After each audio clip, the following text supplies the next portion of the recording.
국내 코로나19 신규 확진자가 이틀째 5,000명대를 기록하면서 확산세는 둔화됐지만 위중증 환자는 열흘 연속 1,000명대를 유지했습니다.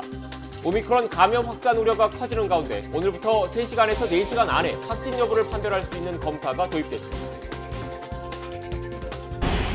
오미크론 변이가 전 세계를 강타하면서 미국과 유럽 각국에서 확진자가 사상 최대를 기록했습니다. 세계보건기구는 오미크론과 델타 변이가 동시에 유행하며 확진자 쓰나미를 일으키고 있다고 우려했습니다. 공수처 통신자료 조회 논란이 확산하는 가운데 국민의힘은 유신 시절 중앙정보부와 비슷한 형태의 민간인 사찰을 했다며 공세 수위를 끌어올리고 있습니다. 민주당 이재명 후보는 야당에 대해서만 통신자료를 조회한 것이라면 공수처가 책임져야 한다고 밝혔습니다. 신년 특별사면 대상에 포함된 박근혜 전 대통령이 오늘 자정 석방됩니다. 사면 절차는 입원 중인 병원에서 진행될 예정인데 박 전 대통령은 당분간 이곳에서 계속 치료를 받을 예정입니다. 앞으로 우회전하는 차량이 횡단보도에서 멈추지 않았다가 단속되면 보험료가 할증됩니다. 또 음주, 무면허 운전을 하다가 사고를 내면 가해자가 전액 배상 책임을 지는 등 새해 교통안전 규제가 강화됩니다. 경기 북부와 강원도에 이어 서울에도 한파특보가 내려진 가운데 내일도 영하 10도를 밑돌며 세미탄파가 기승을 부리겠습니다. 울릉도, 독도와 호남, 충남에는 큰 눈이 예보됐습니다.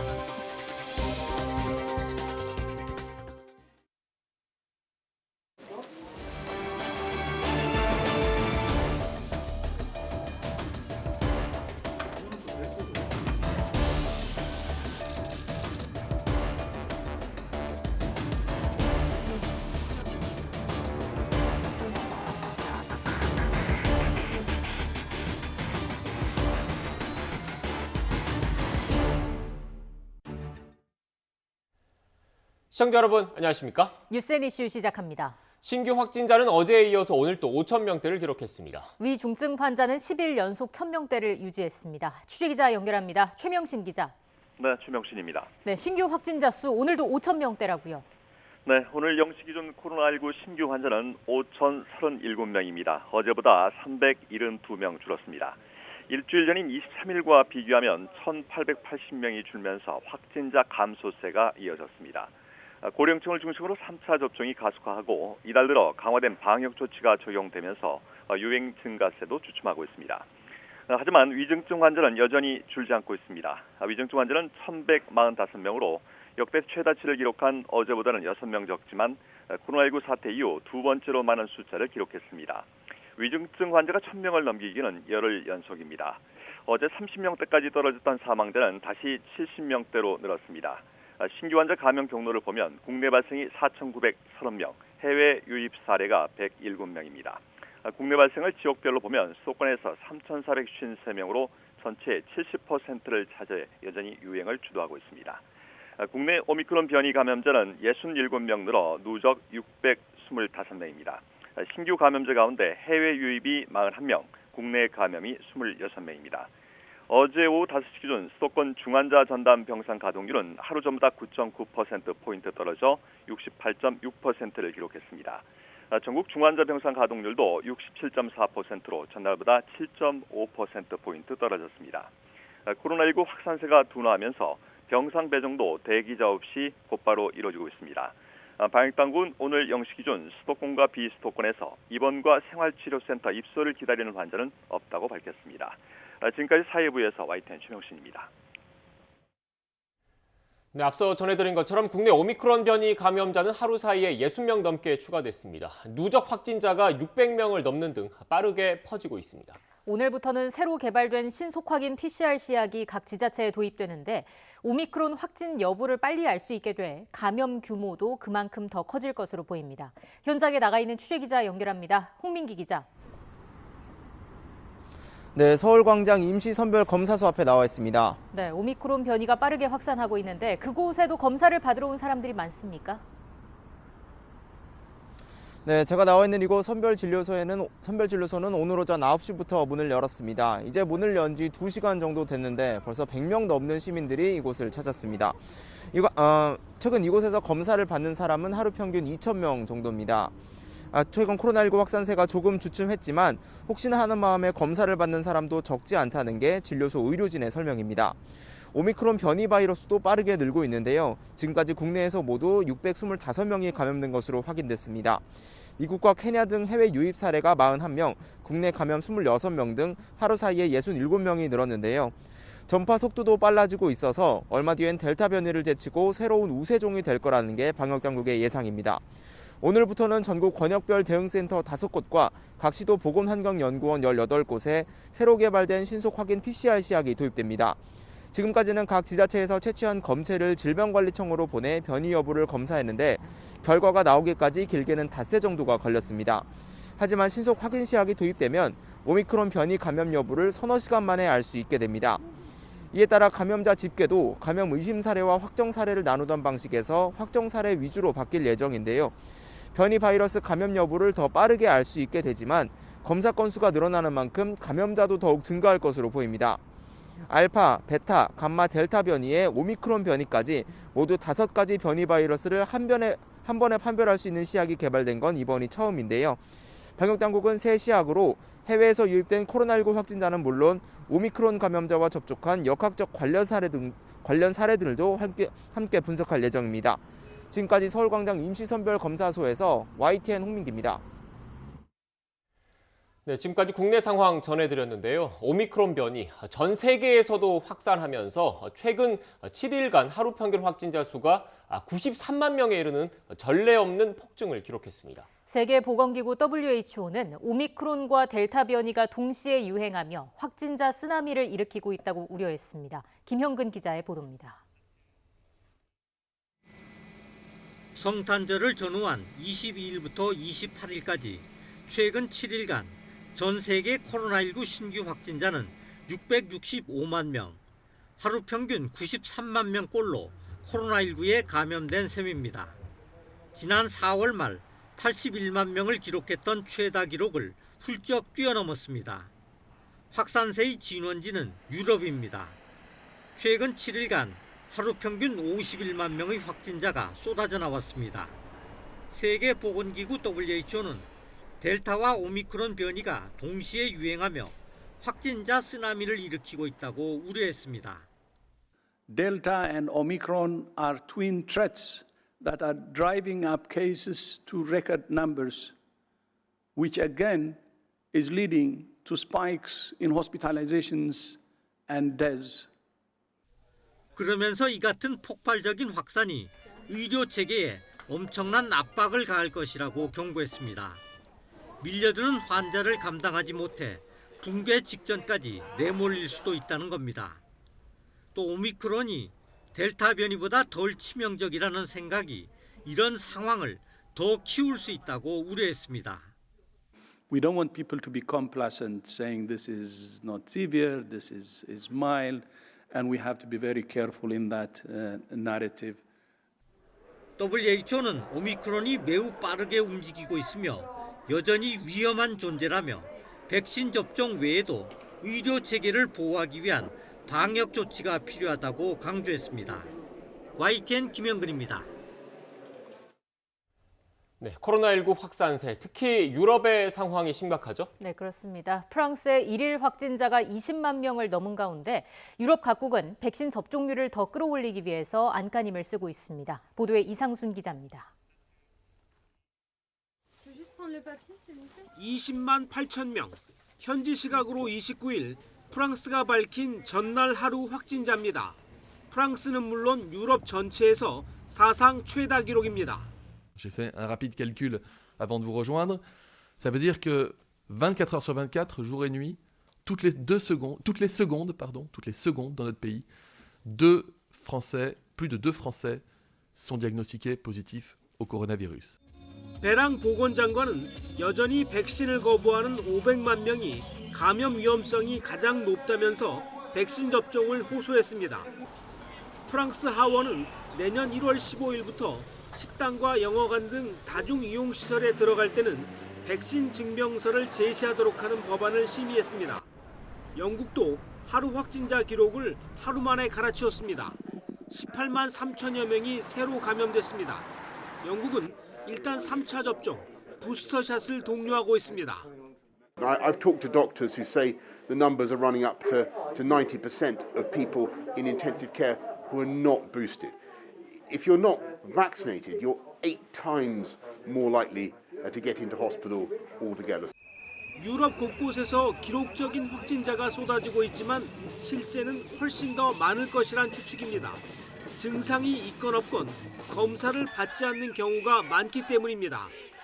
Die Untererfassung ist wahrscheinlich in der Größenordnung, dass derzeit also die tatsächliche Inzidenz 2 bis 3-mal so hoch ist wie die Inzidenz, die wir ausmessen. 코로나 확산에도 불구하고 영국처럼 방역 단계를 유지하는 곳도 있지만 유럽 각국은 대체로 연말과 신년 행사를 축소해달라고 당부하고 있습니다. YTN 이상순입니다. 미국 역시 상황이 좋지 않습니다. 빠르게 확산하는 오미크론 변이로 코로나19 하루 평균 확진자 수가 26만 명을 넘어서면서 사상 최고치 기록을 갈아치웠습니다. 수도인 워싱턴 DC 일대와 뉴욕 등 북동부 지역이 진앙지가 되고 있는데 곧 미국 전역으로 번질 것으로 보입니다. 워싱턴 강태욱 특파원의 보도입니다. 미국 노스캐롤라이나 주도 랄리의 한 도로입니다. 바깥 차로에 차량이 주차된 것처럼 길게 이어져 있습니다. 코로나19 검사를 받기 위해 차례를 기다리는 겁니다. 오미크론 확산이 시작되면서 미국 전역에서는 이처럼 검사소마다 온종일 줄이 길게 이어지고 있습니다. 시민들의 불안은 감염 확산으로 확인되고 있습니다. 급기야 사상 최다의 확진자 기록에 이르고 있습니다. 뉴욕타임스는 28일 기준 7일간 하루 평균 신규 확진자가 26만 7천여 명으로 2주 새 무려 2.26배 증가했다고 집계했습니다. 지난 1월 11일 세워진 종전 기록인 25만여 명을 뛰어넘은 겁니다. An increase of about 60% over the previous week. The rapid increase in cases we are seeing across the country is in large part a reflection of the exceptionally transmissible Omicron variant. 이번 재확산의 진앙으로는 미국의 수도권인 워싱턴 DC, 메릴랜드, 버지니아 등 대서양 중부 연안이 꼽히고 있습니다. 이어 뉴욕, 뉴저지, 로드아일랜드주 등 북동부 지역에서도 많은 감염자가 꾸준히 나오고 있습니다. 그나마 다행인 것은 이번 환자와 사망자 증가세가 아직 확진자만큼 가파르지 않다는 겁니다. 일주일간 하루 평균 입원 환자는 2주 전보다 11% 늘었고 사망자는 오히려 3% 감소했습니다. 문제는 사상 최다 하루 확진자가 한두 번에 그칠 것 같지 않다는 것입니다. 여행과 모임 등이 많은 연말 연휴를 지내고 나면 감염자가 급속히 늘었던 것이 지난해 경험이기 때문입니다. 워싱턴에서 YTN 강태욱입니다. 11월 제조업과 서비스업 생산이 동반 상승하면서 전 산업 생산이 1년 5개월 만에 최대 증가폭을 기록했습니다. 반면 소비는 2% 가까이 줄며 1년 4개월 만에 가장 크게 꺾였습니다. 설비 투자는 10.9% 증가해 7년 만에 가장 많이 증가했습니다. 통계청 산업활동 동향에 따르면 자동차와 반도체 등 제조업과 금융, 보험, 숙박, 음식점 등 서비스업 생산이 늘며 11월 전 산업 생산은 전월보다 3.2% 증가했습니다. 반면 소비 동향을 보여주는 소매 판매는 의복과 가전제품 등에서 판매가 줄어 전월 대비 1.9% 감소했습니다.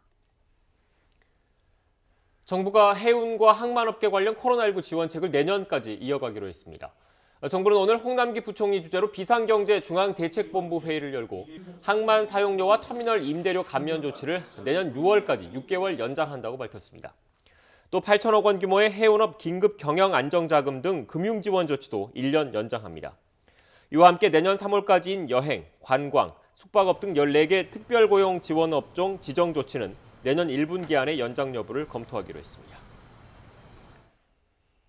성인 10명 가운데 4명은 코로나19 유행 이후 몸무게가 평균 3.5kg 증가했다는 조사 결과가 나왔습니다. 한국건강증진개발원이 발표한 코로나19와 비만 관련 건강 행태 변화 조사 결과에 따르면 전체 응답자 중 42%는 코로나19 발생 이후 몸무게가 증가했다고 답했습니다.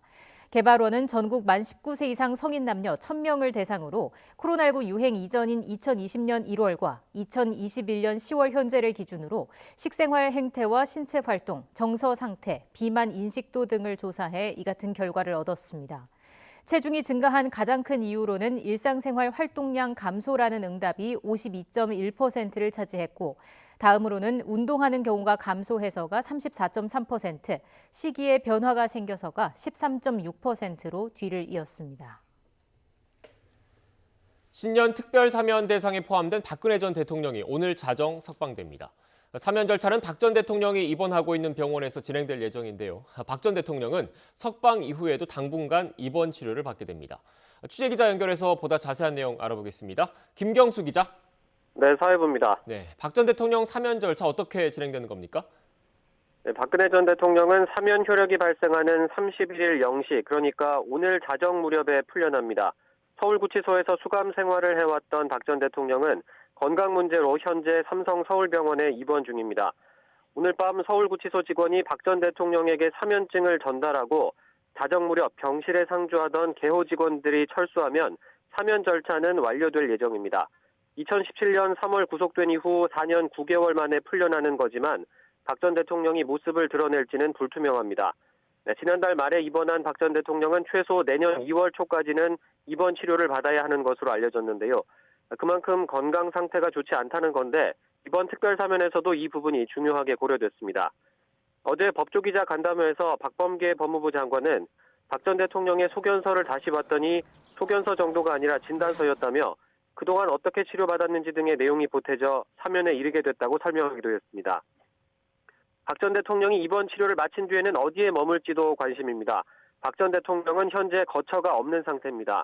벌금과 추징금을 내지 않아 내곡동 사저가 법원 경매를 통해 매각됐기 때문입니다. 앞으로 관련법에 따라 청와대 경호처가 박 전 대통령 경비와 경호를 맡게 되는데 아직 거처가 정해지지 않아 정확한 인력 규모 등은 확정되지 않은 것으로 전해졌습니다. 앞서 정부는 지난 24일 신년 특별사면 대상자 3천여 명을 발표하면서 박 전 대통령을 포함했습니다. 국정농단과 공천 개입 등으로 징역 22년이 확정된 박 전 대통령은 남은 17년 3개월형을 면제받게 됐습니다. 아직 내지 않은 벌금 150억여 원도 면제됩니다. 정부는 국민 화합 차원이라고 특별사면 배경을 설명했지만 박 전 대통령 사면을 두고 여론은 엇갈리고 있습니다. 보수단체가 석방 축하 집회를 열고 삼성 서울병원 앞에는 박 전 대통령 쾌유를 기원하는 화환들이 놓이기도 했습니다. 반대로 촛불 정부가 민심을 배반했다며 박 전 대통령 특별사면에 반발하는 시민단체 집회와 성토도 계속 이어지고 있습니다. 지금까지 사회부에서 전해드렸습니다. 경찰이 국민의힘 윤석열 대선 후보의 처가 회사가 연루된 양평 공흥지구 특혜 의혹과 관련해서 양평군청을 전격적으로 압수수색했습니다.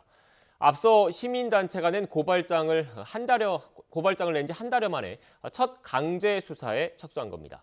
자세한 내용 취재기자 연결해서 알아보겠습니다. 김대겸 기자. 네, 사회일부입니다. 네, 양평군청에 대한 경찰의 압수수색 오전부터 진행되고 있는 거죠? 네, 그렇습니다. 경기 남부경찰청 반부패 경제범죄수사대는 양평 공흥지구 개발 의혹 관련 고발 사건을 수사하기 위해 오늘 오전 9시 반부터 양평군청 등에 대해 전격적으로 압수수색에 나섰습니다. 수색 대상은 군청 토지정보과 도시과 등 인허가 관련 부서 8곳과 관련 공무원 주거지 8곳 등 모두 16곳입니다. 양평군 공흥지구는 2만 2천여 제곱미터 규모 17필지 350세대 아파트가 들어선 사업인데요. LH가 국민임대주택을 지으려다가 지난 2011년 7월 사업을 포기한 뒤에 민영개발로 전환됐습니다. 사업은 지난 2011년부터 2016년까지 진행됐는데요. 이 사업의 시행자는 윤 후보의 처가회사였습니다. 그런데 양평구는 지난 2016년 6월 윤 후보의 처가회사가 사업 연장 신청을 하지 않았는데도 사업 실시계획 인가기간 만료일을 2014년 11월에서 2016년 7월로 변경 고시해줬습니다. 또 과거 윤 후보의 처가회사가 이익금 지급 관련한 소송을 벌인 판결문에는 공흥지구 관련 사업 수익금이 186억 원이라는 언급이 있는데요. 이렇게 수익금이 발생했으면 개발 이익에 따른 개발 부담금을 부과해야 되는데 양평구는 이 개발 부담금을 한 푼도 부과하지 않았습니다. 양평군에서 지난 10년 동안 벌인 개발 사업 가운데 부담금이 0원인 사업은 공흥지구 단 한 곳이었습니다. 문제가 불거지자 양평구는 지난달 18일 공흥지구 개발 부담금을 0원에서 1억 8천만 원으로 정정했습니다. 이에 대해 양평군청은 앞선 오류가 모두 행정착오 때문이라고 설명했는데요. 개발 부담금 부과 방식이 너무 복잡하다 보니 담당자가 계산을 잘못했고 뒤늦게라도 이를 바로잡은 것은 오히려 긍정적으로 봐야 한다는 것 아니냐는 입장을 보이기도 했습니다. 이 같은 의혹에 대해 지난달 17일 한 시민단체가 고발장을 접수하자 경찰이 한 달 반 만에 압수수색에 나선 건데요. 그동안 많은 의혹이 제기됐던 만큼 경찰의 수사에도 관심이 쏠리고 있습니다. 지금까지 사회일부에서 전해드렸습니다. 대장동 의혹을 수사하는 검찰이 지지부진했던 윗선 로비 수사에 다시 시동을 거는 모습입니다. 이른바 50억 클럽 인사로 거론된 박영수 전 특별검사와 곽상도 전 의원의 알선 상대로 지목된 김정태 하나금융지주 회장을 조만간 불러서 조사할 방침입니다. 나혜인 기자입니다.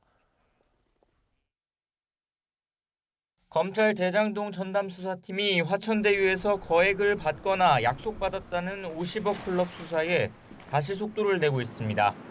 지난달 26일 피고발인 신분으로 조사했던 박영수 전 특검을 한 달여 만에 다시 불러 조사하려 했지만 개인적인 사유로 출석하지 않아 일단 불발된 것으로 파악됐습니다.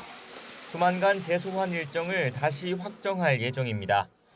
과거 화천대유 고문으로 일하며 거액의 보수를 받은 것으로 알려진 박 전 특검은 앞서 국민의힘 박수영 의원이 폭로한 50억 클럽 명단에 포함돼 대장동 민간개발업자들의 로비를 받았다는 의심을 받아왔습니다.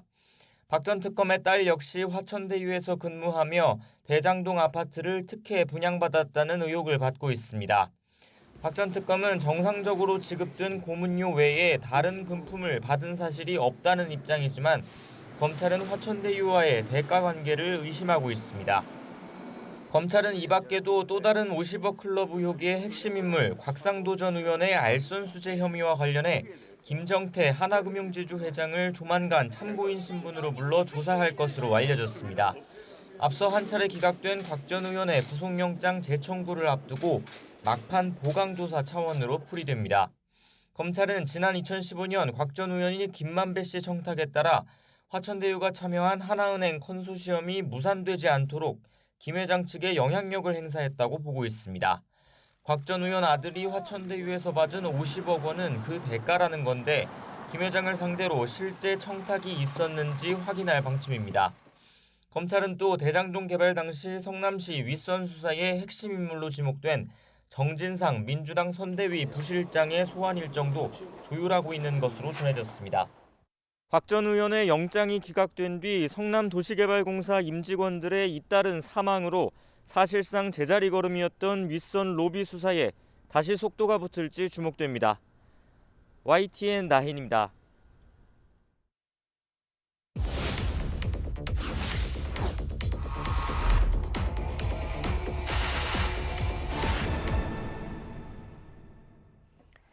여야 양강 대선 후보들이 가족 문제 등 각종 논란에 휘말리자 아예 후보를 바꾸자는 목소리가 나오고 있습니다.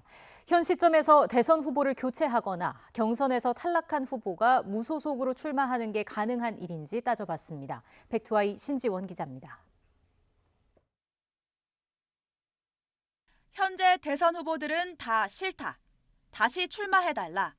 최근 국민의힘 홍준표 의원의 홈페이지에 대선 출마 요청이 심심찮게 올라오고 있습니다. 탈당하거나 당을 새로 만들어서라도 다시 대선에 나서달라는 요구입니다. 민주당 상황도 마찬가지입니다. 이낙연 전 대표로의 후보 교체를 요구하는 목소리가 꾸준히 나옵니다. 작금의 대선은 후보 교체 없이는 방법이 없습니다. 홍 의원과 이 전 대표의 재등판 방법으로 주로 거론되는 건 창당이나 탈당입니다. 당원 당규 개정도 오르내립니다. 하지만 공직선거법에 따르면 당내 경선에서 탈락한 후보자는 같은 선거에서 후보자로 등록할 수 없습니다. 홍 의원과 이 전 대표 모두 창당을 하든 탈당을 하든 당내 규칙을 고치든 경선을 통과한 각 당 후보에 맞설 수는 없다는 뜻입니다. 최근 여론조사에서 국민의 절반 이상이 대선 후보 교체를 바라는 걸로 나타났습니다. 이른바 비호감 대선으로 불리는 20대 대선의 단면입니다. 경선 탈락자가 각 당 후보자와 다시 경쟁할 수는 없지만 그렇다고 후보가 바뀔 가능성이 아예 없는 건 아닙니다. 당내 경선에서 선출된 후보자가 자진 사퇴하거나 탈당하는 등 예외적인 경우에는 경선 탈락자라도 재도전할 수 있습니다. 하지만 후보자 본인 의사에 반해 임의로 후보를 교체할 수는 없는 만큼 현 상황에서 여야 대진표가 바뀔 가능성은 희박합니다. YTN 신지원입니다. 더불어민주당 이재명 대선 후보는 언론인들과 토론회에서 진영을 가리지 않고 인재를 쓰는 실용 내각과 협치를 위한 통합정부 구상을 밝혔습니다. 고위공직자 범죄수사처의 통신자료 무더기 조회 논란과 관련해 오늘 오후 법제사법위원회에서는 김진욱 공수처장을 상대로 야당 의원들의 질타가 쏟아질 것으로 보입니다. 국회 취재기자 연결하겠습니다. 조성호 기자. 네, 국회입니다. 네, 이재명 후보의 행보부터 전해주시죠. 네, 이재명 후보는 오전에 한국신문방송 편집인 협회가 주최한 토론회에 참석했습니다. 이 자리에서 책임 총리제와 관련해 헌법에 있는 제도와 법률 내에서 최대한 활용하자는 입장이라고 밝혔습니다. 그러면서 공직 경험에 의하면 인사를 임명해서 같이 일하면 다 같은 편이 된다면서 국정 운영에서 최대한 진영을 가리지 않고 인재를 쓰는 실용내각 구상을 언급했고 협치를 위한 통합정부도 괜찮다고 본다고 말했습니다. 이 후보는 오후에는 서해 5도 특별경비단을 방문합니다. 서해에서 불법 조업하는 외국 어선들을 단속하는 해경 경비단원들을 격려하고 수산자원과 국민 생명을 지키기 위한 철저한 경계 태세 유지를 당부할 예정입니다. 민주개혁 진영 통합 행보도 이어갑니다. 2016년 당시 문재인 대표 체제에 반발하면서 탈당해서 국민의당을 창당했던 천정배, 유성엽, 최경환, 김유정, 정호준 전 의원 등 10여 명이 민주당에 합류합니다. 민주당과 합당을 묻는 열린민주당의 당원 투표도 오후 6시까지 진행되고 결과도 바로 나올 예정입니다. 당원 과반이 참여해서 과반이 찬성하면 양당의 합당 안건이 의결되고 그렇게 되면 민주당 의석수는 169석에서 172석으로 늘어납니다. 최근 불거진 통신자료 조회 논란과 관련해서 김진욱 공수처장이 오늘 국회에 출석한다고요. 네, 오후 2시에 법제사법위원회 전체 회의가 열립니다. 내일 본회의에서 처리할 비쟁점 민생 법안들을 심사하는데요. 여야는 임시국회 일정을 합의하면서 김진욱 공수처장을 법사위에 불러 국민의힘 의원 80여 명, 윤석열 후보 부부 등에 대한 광범위한 통신자료 조회와 관련해 현안 질의를 진행하기로 했습니다. 야당 의원들은 공수처가 정치 사찰을 했다는 의혹을 제기하면서 사실관계와 의도를 추궁할 예정입니다. 국민의힘 김종인 총괄선대위원장은 오전 선대위 회의에서 검찰 개혁을 목적으로 탄생한 공수처가 유신 시절 중앙정보부와 비슷한 형태의 민간인 사찰을 했다면서 문재인 대통령이 이 문제를 어떻게 생각하는지 의사를 밝혀달라고 촉구했습니다. 김기현 원내대표도 불법 사찰과 야당 탄압에 대한 확실한 조치를 요구하겠다며 문 대통령에게 면담을 공식 요청했습니다. 반면에 민주당은 공수처의 통신조회는 명백한 합법이라고 밝혔습니다. 신현영 원내대변인은 정책조정회의를 마친 뒤 기자들과 만나 윤 후보가 검찰총장일 때 통신자료 제공은 2019년 기준 187만여 건, 지난해 184만여 건이었다면서 사찰이라고 주장하는 건 내로남불이라고 말했습니다. 이재명 후보도 법령에 의한 행위를 사찰이라고 할 수는 없다고 말했습니다. 다만 야당만을 대상으로 했다면 공수처가 책임져야 할 일이라고 덧붙였습니다. 지금까지 국회에서 YTN 조성호입니다. TK 순회 이틀째를 맞아 국민의힘 윤석열 후보는 보수의 심장 대구를 중심으로 일정을 이어갑니다. 아침에 독립유공자 묘역을 찾은 데 이어 대구 선대위 출범식에 참석하며 보수 표심 결집에 나섭니다. 취재기자 연결하겠습니다. 김승환 기자. 네, 국민의힘 대구시당 앞에 나와 있습니다. 네, 김 기자가 윤 후보의 일정을 어제부터 동행하고 있는데 지금 후보는 어떤 행사에 참석하고 있습니까? 네, 윤석열 후보는 제 뒤에 보이는 건물에서 대구시 선대위 출범식에 참석을 하고 있습니다. 제 뒤에서는 윤석열 후보를 향해서 박 전 대통령을 향해 사죄해야 한다는 지지자들의 집회가 열리고 있어서 매우 혼잡한 모습입니다. 앞서 윤석열 후보는 경북 선대위 출범식에 참석해서 문재인 정부와 이재명 후보를 향해서 그야말로 맹폭을 가했기 때문에 오늘 선대위에서 어떤 메시지를 낼지 주목되고 있습니다. 앞서 윤석열 후보는 독립유공자 52명이 묻혀있는 신암선열공원을 찾아 참배를 하고 직접 묘역을 둘러봤습니다. 순국선열의 위국 헌신의 뜻을 받들어 나라를 바로 세우겠다는 방명록을 남기기도 했는데요. 이후 윤 후보 지지 선언을 한 친박단체 대표들과 간담회에 참석해 반드시 정권 교체에 자유민주주의를 확고히 세우겠다고 말했습니다. 이어 대구 경북 지역 기자간담회에서 통합신고항과 물산업 육성 등 지역 현안에 대한 의견을 내놨습니다. 윤 후보는 오후엔 대구를 4차 현업혁명의 수도로 이끌겠다는 의지를 표명하기 위해 로봇 산업 관련 회사를 찾은 데 이어 6.25 전쟁 당시 낙동강 전투와 다부동 전투가 벌어진 경북 칠곡을 찾아서 보훈 정책을 강조하며 보수 표심을 자극하는 행보를 이어갑니다. 네, 국민의힘 선대위 내홍 관련 소식도 알아보겠습니다. 갈등이 쉽게 잦아들 것 같은 모양새는 아니라고요. 네, 일단 지금까지 크게 진전된 모습은 보이지 않고 있습니다. 김종인 총괄선대위원장은 내일 이준석 대표를 직접 만나서 얘기를 나눠보겠다 이렇게 말했는데 조금 더 지켜봐야 할 것 같습니다. 김종인 선대위원장은 오늘 당사에서 서해이디 취재진에게 내일 이 대표를 만나 실질적으로 선대위에 대해 어떻게 할 거냐 얘기를 해보라고 할 거라고 말했는데요. 이 대표가 선대위 발족 초기엔 협조적이었는데 지금은 본뜻을 잘 모르겠다면서 내일 얘기를 해보면서 많은 사람들이 생각하는 문제가 해소될 수 있다고 본다고 덧붙였습니다. 앞서 이준석 대표는 어제 저녁 언론과 인터뷰에서 재차 선대위 인적 구성에 대한 문제를 제기하며 선대위 복귀 의사가 없음을 재차 확인했습니다. 윤석열 핵심 관계자 이른바 윤핵관이 없다는 후보의 인식은 자신을 비롯한 당내 문제 인식과 차이가 있다면서 이러한 인식이 바뀌지 않으면 변화가 없을 것으로 생각한다고 지적했습니다. 윤석열 후보는 조금 전 이 대표에 대해 당대표로서 본인의 책임과 역할을 잘 알 것이라고 언급할 뿐 직접 소통은 이뤄지지 않고 있습니다. 이런 가운데 국민의힘은 최근 이준석 대표와 조수진 최고위원 사이에 벌어진 갈등과 관련해 오늘 저녁 비공개로 당 윤리위원회를 소집합니다. 안건은 아직 확정되지 않았지만 이준석 대표와 조수진 최고위원, 김용남 선대위 공보특보 등 당내 갈등에 따른 해당 행위를 징계할지가 논의됩니다. 지금까지 국민의힘 대구시당 앞에서 YTN 김승환입니다.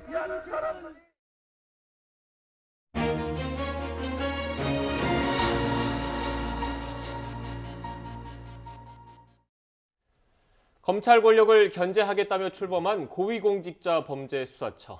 통신조회 논란에 대한 정치권의 질타가 커지고 있습니다. 공수처의 수사 기법이 적법했는지 여부와 함께 이번 일을 계기로 공수처의 1년 성과와 향후 역할에 대한 전반적인 점검이 필요하다는 지적들도 나오고 있습니다. 김광삼 변호사와 함께 자세히 짚어보겠습니다. 어서 오십시오. 네, 안녕하세요. 네, 안녕하세요. 변호사님, 먼저 이 통신자료 조회 논란. 네. 취재 기자들 사이에서 일단 좀 처음에는 그렇게 불거졌었는데 이 논란이 정치권으로까지 좀 번진 것 같습니다.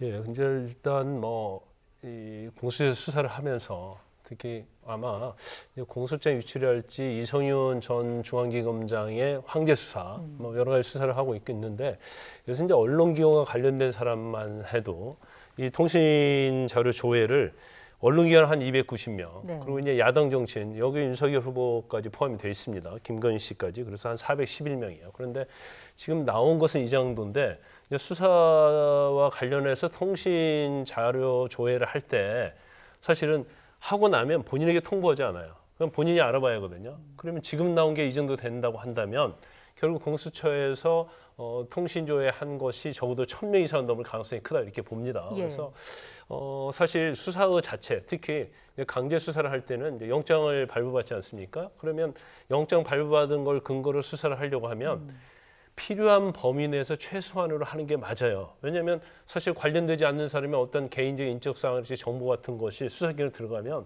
이거 자체는 어떻게 보면 사찰의 논란이 있을 수 있고 네. 또 수사권의 남용이라는 또 비판을 받을 수 있거든요. 그런데 공수처에서 아마 일부 기자에 대해서 영장을 발부받아 하면서 거기에 관련된 모든 사람에 대해서 통신 자료 조회를 하다 보니까 지금 이렇게 일파만파 문제가 커지고 있는 것 같습니다. 예, 지금 논란이 되고 있는데 수사기관 통신 조회가 크게 두 가지로 구분이 되잖아요. 저희가 네. 준비한 그래픽 보면서 좀 얘기를 나눠봤으면 네네. 좋겠습니다.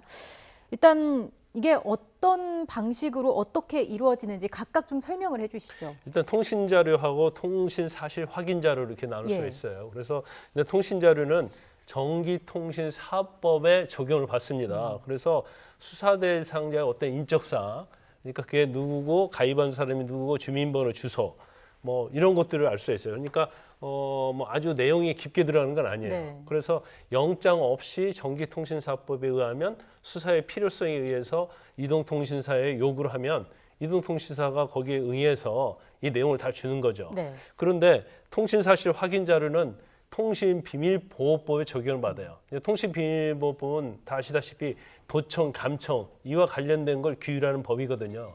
그래서 통신 사실 확인자를 얻으려고 하면 뭐 그 내용 중에 인터넷 로그 기록이랄지 IP 주소랄지 아니면 위치 추적이랄지 이런 거 할 수 있기 때문에 이건 상당히 개인의 인권에 관한 거지 않습니까? 그래서 이럴 때는 영장에 의해서만 할 수 있도록 돼 있어요. 그래서 지금 현재 공수처에서 사찰 관련돼서 문제가 되는 것은 통신 자료 조회입니다. 네. 그래서 영장 없이 할 수 있기 때문에 무제한적으로 이걸 한 것이 아니냐. 그러면 이건 결국은 사찰로 볼 수밖에 없다 하면서 야당이 비판하고 있는 거죠. 네. 그러니까 시청자 여러분의 좀 이해를 돕기 위해서 다시 한번 좀 정리를 해드리면 조금 전 그래픽 다시 한번 띄워주시겠습니까? 그러니까 현재 논란이 되고 있는 거는 법원의 허가, 그러니까 영장이 필요 없는 통신자료 조회와 관련된 건데 지금 보시는 것처럼 이 통신자료는 쉽게 얘기해서 가입자, 휴대전화 가입자의 신상정보와 관련된 거지 않습니까? 그리고 통신사실 확인 자료는 착발신 내역, 그러니까 통화 기록 등이 담겨 있는 거고 이거는 영장이 필요한 사안이고 지금 현재 문제가 되고 있는 건 이 통신자료인데 변호사님께서도 지금 검사 출신이시니까 네. 그동안의 수사 진행 과정을 좀 다시 한번 여쭤보면 일반적으로 뭐 사건을 맡았을 때 피의자가 있을 거 아니에요. 피의자에 대해서 누구랑 통화를 했는지 범행과 관련된 내용을 좀 추적을 해야 되니까 피의자의 휴대전화와 관련해서 법원에 압수수색 영장을 신청을 하고 청구를 하고 그래서 압수수색 영장을 받으면 통신 내역을 확보를 하는 거잖아요. 착발신 네, 그렇죠. 내역을. 그걸 토대로 이 사람이 가입자 정보를 알기 위해서 통신 자료를 별도로 조회를 한다. 이 순서로 진행된다고 보면 되는 겁니까? 일반적으로 그렇죠. 그런데 네. 이제 마약범이랄지 그런 경우에 있어서는 사실은 굉장히 통신을 많이 하게 되면 대부분이 범죄와 관련된 사람이 많아요. 이제 그런 경우에는 상당히 관련된 통신 내역이 있는 사람에 대해서는 다 통신 자료를 요청하는 경우가 있죠. 예. 그런데 지금 공수처에서 수사하고 있는 것은 이제 그런 사건이 아니거든요. 고발 사주면 예를 들어서 윤석열 후보 관여돼 있느냐 돼 있지 않느냐, 손준성 검사, 경우에 따라서는 뭐 국민의힘의 일부 의원 뭐 그렇게 관계가 될 수가 있겠죠. 그래서 이제 저희가 검찰에서 수사를 할 때는 이제 영장 발부받죠. 그러면 그 관련된 피의자와 관련된 통신 내역이 올 거 아니에요. 그러면 그 중에서 그 사람과 연락을 하는데 범죄 혐의가 있는 사람에 한해서만 수사자료, 송신자료 조회를 하는 게 맞거든요. 예. 그런데 지금 밝혀진 것만 해도 거의 뭐 이번에 1000명 가까이 되잖아요. 그런데 이번에 공수처에서는 수사를 하면서 거기에 나오고 있는 모든 사람에 대해서 통신자료 조회를 한 게 아닌가. 더구나 지금 언론에 나온 바에 의하면 이제 카톡방과 관련돼서도 예. 영장을 발부받았다는 거 아니에요. 그럼 우리가 일반적으로 단톡 카톡방이라는 거 운영하잖아요. 그러면 국회의원들이 뭐 한 20명, 30명 뜻을 같이 하는 사람이 단톡방을 운영하거든요. 근데 단톡방 내에서 고발 사주를 할지 아니면 이제 공수처와 관련된 범죄 혐의와 관련해서 거기에서 논의를 하지 않을 거 아니에요. 왜냐하면 논의하면 잘못하면 이게 외부로 나갈 가능성이 크고 문제가 많기 때문에. 그런데 거기에 관여한 모든 사람에 대해서 통신자료를 요청했다. 이것은 일종의 수사가 어떤 핀셋 수사가 아니고 맞고 품는 수사, 저인망 수사. 그냥 모든 관련된 사람에 대해서 다 통신자료 요청한 다음에 네. 그 중에서 문제된 사람을 뽑겠다 이런 취지인 것 같아요. 그러니까 결국 이제 수사에 있어서 아마추어라는 얘기가 나오고 있고 경우 때에서는 민간인 사찰 또는 이제 수사권 남용이 아니냐 이런 지금 논란이 일어나고 있는 겁니다. 그러니까 또 일각에선 또 법조계에서는 이런 얘기도 하는 것 같긴 하더라고요. 그 유능한 외과 의사 같은 경우에는 실제로 아픈 곳, 환부만 도려내는 게 유능한 외과 의사인데 모든 곳에 칼을 대다 보니까 이런 사찰 논란이 불거진 것 같다. 이런 얘기를 하시는 분들도 계시던데 동의하십니까? 저는 전적으로 동의를 하죠. 예를 들어서 어떤 팔에 문제가 있어요. 물론 그러면 전체적으로 원인을 알기 위해서 이제 MRI를 찍을 수 있겠죠. 그런데 이 팔에만 관계를 하는 게 아니고 신체의 모든 부위 자체를 갖다가 예를 들어 실질적으로 수술을 한다랄지 아니면 검사를 한다랄지 아니면 거기에 뭐 약물을 주입한다랄지 그래서 그 어느 하나만 맞아갖고 나으면 된다 이런 거예요. 이게 의사에 비교를 네. 하면 치료에 비교하면 그래서 이 부분에 대해서 참 굉장히 앞으로 이제 공수처의 어떤 나아갈 방향 이런 것들이 저는 지금의 상황에서는 좀 앞이 보이지 않는다 이렇게 봅니다. 다시 말해서 이 조회가 정말 관련성이 있는 사람들에 대해서 이게 이루어졌는지 어떤 필요한 범위 내에서 이루어졌는지 이 부분을 좀 따져봐야 하는 상황인데 공수처는 일단 이게 통상적인 절차라고는 합니다만은 부적절한 부분이 있다라는 논란은 계속돼 왔고요. 비판하는 윤석열 후보도 지금 검찰총장 시절에 282만여 명에 대해서 통신 자료를 조회한 사실이 있지 않느냐 이런 이야기도 나오고 있습니다. 그런데 이제 일반적으로 수사를 할 때요, 특히 범행을 부인한다랄지 아니면 관련자 공범에 대해서 자백하지 않으면 통신 자료 조회를 하는 경우가 수사에서는 굉장히 흔한 일은 맞아요. 그런데 이걸 공수처하고 그다음에 검찰에서 282만 6천 건하고 이걸 비교하는 것은 맞지 않죠. 왜냐하면 검찰은 1년에 몇만 건을 수사를 하거든요. 그럼 몇만 건인데 그 중에서 뭐 건마다 통신자료 조회를 다 하진 않겠지만 경우에 따른 큰 사건이 있고 작은 사건이 있거든요.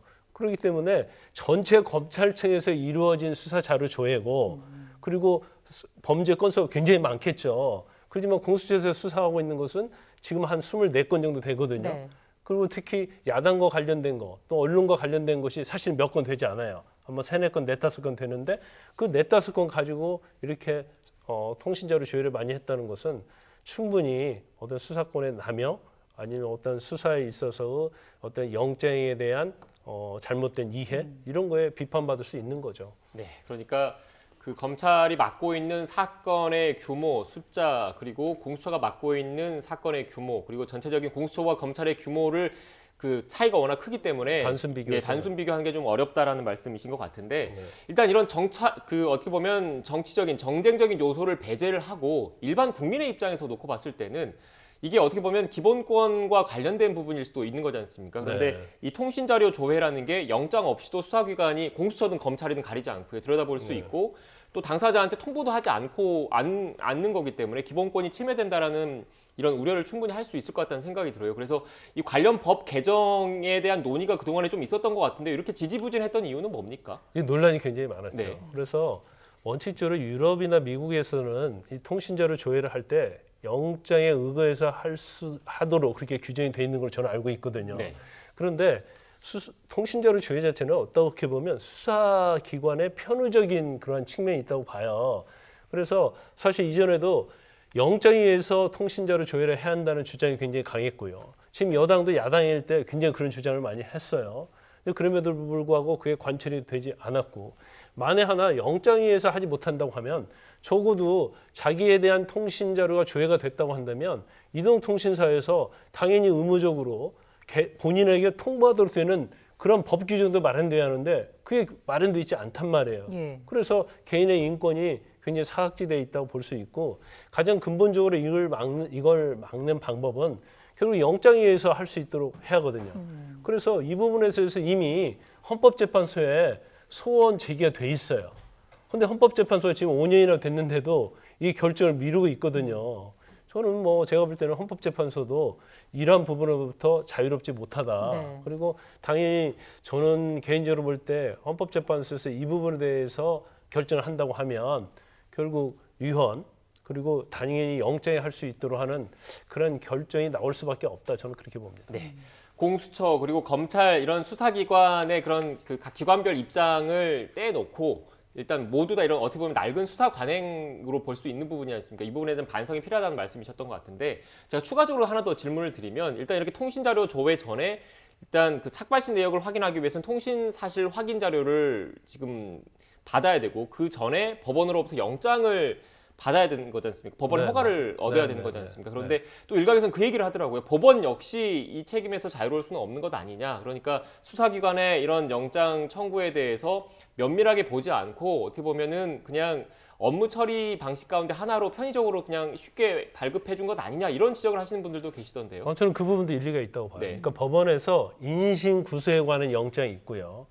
압수수색 영장이 있을 수 있죠. 이제 통신영장, 압수수색 영장의 전형적인 경우에 해당이 되거든요. 그래서 일반적으로 법원에서는 사람을 구속할 건지 구속하지 않을 건지 신병에 관한 구속영장은 굉장히 신중을 기합니다. 그래서 도주 염려가 있나, 증거인멸 염려가 있나, 아니면 범죄가 소명이 됐나 이런 걸 확인하는데 일반적으로 압수수색 영장에 대해서는 그냥 뭐 그렇게 깊이 내려다보지 않아요. 간혹 가다가 정말 판사에 따라서는 굉장히 정밀하게 보고 판단하는 경우가 있지만 뭐 이건 범죄의 어떤 단서고 범죄의 시작하는 데 있어서 수사기관이 필요하니까 영장 신청을 했겠지 하고 그냥 도장 찍어주는 경우가 많이 있거든요. 그런데 사실은 이런 경우를 이제 막아야 하는 거예요. 그러면 사실은 영장이 있고 또 통신자료 조회처럼 사각지대가 있잖아요. 그러면 사실은 통신이라는 것은 굉장히 개인의 사생활, 인격권과 관계되거든요. 그래서 법원에서는 이런 압수수색 영장을 발부할 때도 사실은 아주 신중을 해야 한다. 그렇게 보는데 지금 관행적으로는 거의 뭐 이렇게 그냥 발부해주는 그런 경우가 굉장히 많지 않나 싶습니다. 예. 앞서 저희가 취재기자 연결해서 오늘 오후에 이제 그 김진욱 공수처장이 법사위 전체 회의에 출석한다라는 내용을 전해드렸는데 그런 내용들이 좀 이야기가 오가게 될까요? 어떻습니까? 아마 김진욱 공수처장의 어떤 스타일이나 그런 걸 보면 뭐 사과는 하겠죠. 그렇지만 영장에 의거해서 한 거고 정진통신망법에 의하면 통신자료 조회는 이것은 합법적인 것이기 때문에 이제 사찰은 의도는 없었다. 네. 굉장히 교과서적인 그런 발언을 할 가능성이 크다고 봐요. 이제 그렇기 때문에 크게 뭐 기대할 건 없다 이렇게 보는데 이제 박범계 장관이 이제 그런 인터뷰를 하는데 그런 얘기를 했더라고요. 첫 번째는 우리가 도와줄 수 있다. 그러니까 뭐 검찰에서 파견을 한다랄지 아니면 수사의 노하우를 전수해 줄 수 있다 이러는데 사실 이것은 공수처 설립 취지와 맞지 않죠. 공수처는 정치의 중립성, 공정성을 위해서 설립된 기관이잖아요. 그런데 검찰에서 누가 인원을 파견한다랄지 아니면 수사기법과 기법에 대해서 노하우를 전달하면 마치 검찰의 하부기관처럼 되는 거예요. 그러면 공수처 설립 취지에 맞지 않아요. 예. 그다음에 신생기관이니까 한번 봐달라고 했는데 우리의 경우에 따라서는 어떤 일부 절차 그런 데에서 굉장히 서투르면 그런 것들은 고쳐나갈 수 있어요. 그런데 공수처의 근본적인 문제점은 수사에 있어서 전문성 부족이거든요. 이 전문성 부족은 사실 하루아침에 되는 게 아니거든요. 그러면 공수처 자체가 고위공직자를 수사하라는 그러한 기관 아니에요? 그런데 지금 너무 정치 사건에 매몰돼 있어서 공정성에 있어서도 굉장히 비판을 많이 받고 논란을 많이 일으키고 있거든요. 그런데 수사 전문성이라는 것이 사실은 수사를 하는 사람이 전문성을 가지고 들어와서 수사를 해야 돼요. 그러니까 그 사람의 경력, 어떤 수사 경험, 그게 중요시돼야 하는데 현재 공수처장도 마찬가지고요. 공수처 차장도 마찬가지고 수사하는 실무진도 마찬가지고 수사 전문성이 없는 걸 보여요. 그럼 이걸 어떻게 보충을 할 것인가? 단순히 인력 부족이라 볼 수 없는 거죠. 그래서 굉장히 이제 딜레마에 빠져 있다. 그래서 어떤 형식이든지 수사에 전문성 있는 사람을 영입을 하든지 어떤 방식으로든지 가야지. 그렇지 않으면 공수처가 계속적으로 몇 년 동안, 5년 동안, 10년 동안 이렇게 되풀이될 수밖에 없다 이렇게 봅니다. 네. 마지막으로 앞서 쭉 말씀을 해주시긴 했는데 이번 논란과 관련해서 공수처가 입장을 전에 밝히긴 했습니다. 일단 뭐 적법한 절차에서 진행된 거는 맞지만 관련된 논란이 불거진 것에 대해서는 좀 유감스럽다라는 입장을 표명했다는 걸 참고로 말씀을 드리고 변호사님께 요 질문만 간략하게 좀 드릴게요. 그렇다면 수사 전문성에 대한 논란이 계속 불거지고 있는데 이 수사 전문성 제고를 어떻게 해야 될까요? 인적 쇄신도 필요하다고 보십니까? 지도부에? 사실 뭐 제가 볼 때는 지금 가장 문제되고 이제 공수처 설립에서 이제 존폐에 대해서 얘기가 나오고 있잖아요. 근데 사실 공수처법이 제정된 지도 얼마 안 됐고 또 공수처 만드는 지 얼마 안 됐잖아요. 이걸 사실은 없앨 수는 없어요. 그럼 결과적으로 앞으로 공수처가 잘 갈 수 있도록 도와주는 방법밖에 없거든요. 그런데 현재의 처장, 차장, 수사 인력의 어떤 캐리어랄지 수사 전문성을 보면 아주 부족해요. 그럼 이걸 단순간에 보충할 수 없잖아요. 그리고 제가 볼 때는 인적 쇄신이 필요하다고 봐요. 그러면 이제 방법은 여러 가지 있겠지만 이제 첫 번째 방법은 굉장히 극단적이지만 처장, 차장 아니면 수사의 관여자들이 다 사퇴하는 거예요. 그래서 완전한 인적 쇄신하는 방법이 있고 사실은 그렇게 하기가 어렵다고 한다면 현재 체제를 유지하면서 대폭적으로 수사에 전문성이 있는 사람들을 증언하는 방법밖에 없죠. 그런데 수사에 전문성이 있는 사람은 검찰과 경찰에 있는 거거든요. 그런데 지금 공수처 자체가 검찰을 견제하기 위한 것이라서 검찰 출신을 굉장히 부정적으로 보고 그다음에 영입하는 데 있어서 굉장히 반대를 하고 있거든요. 그러면 과연 공수처가 수사 전문성을 가질 수 있는가? 그래서 이제 그런 걸 떠나서 수사 전문성, 공정성, 중립성 이런 수사 전문 인력을 대거 보충하는 것이 이제 가장 지금에 있어서는 최선의 방법이 아닌가 싶습니다. 네, 알겠습니다. 공수처의 수사 전문성 제고 방안과 관련해서 김광삼 변호사의 또 개인적인 의견까지 마지막으로 들어봤습니다. 오늘 말씀 잘 들었습니다. 고맙습니다.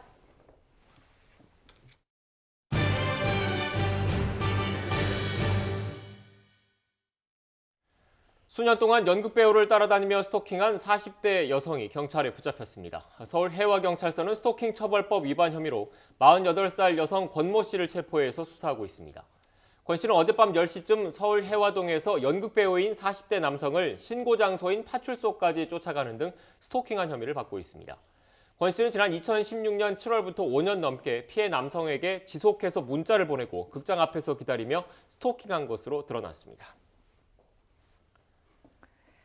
북한이 내년 국정 방향을 결정하는 노동당 전원회의에서 한국과 미국을 겨냥한 대외 분야와 국방 분야 등의 세부 계획을 수립 중인 것으로 보입니다.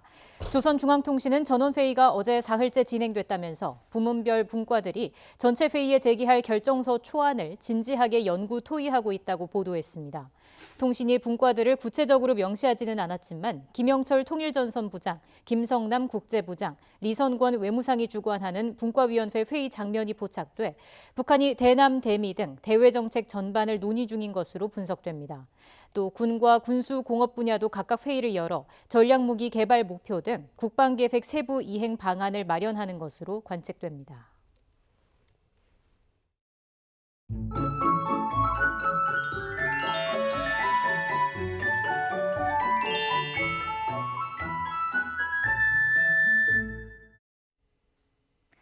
밤사이 찬 공기가 밀려오며 기온이 뚝 떨어졌습니다. 새해를 앞두고 연일 기온 변화가 참 심한데요. 어제 경기 북부와 강원도에 한파특보가 내려진 데 이어서 오늘은 충청과 남부, 서울 일부 지역으로도 한파특보가 발표됐습니다. 오늘 낮 기온은 어제보다 6도에서 7도가량이 크게 내려가겠는데요. 오늘 서울의 한낮 기온은 0도, 대전은 1도, 대구는 4도 선에 그치겠습니다. 추위 속에 해상으로는 눈구름이 만들어지고 있습니다. 현재 서해안을 중심으로 눈이 내리고 있는데요. 내일까지 울릉도 독도에는 최고 20cm의 폭설이 쏟아지겠고요. 충남과 호남에도 최고 10cm의 많은 눈이 내리겠습니다. 올해 마지막 날인 내일은 영하 10도를 밑도는 세미탄파가 기승을 부리겠고 새해 첫날에도 강추위가 이어질 전망입니다. 지금까지 날씨 정보였습니다. 뉴스 앤 이슈 2부는 정치권 소식으로 문을 열겠습니다. 저희는 잠시 뒤에 뵙겠습니다.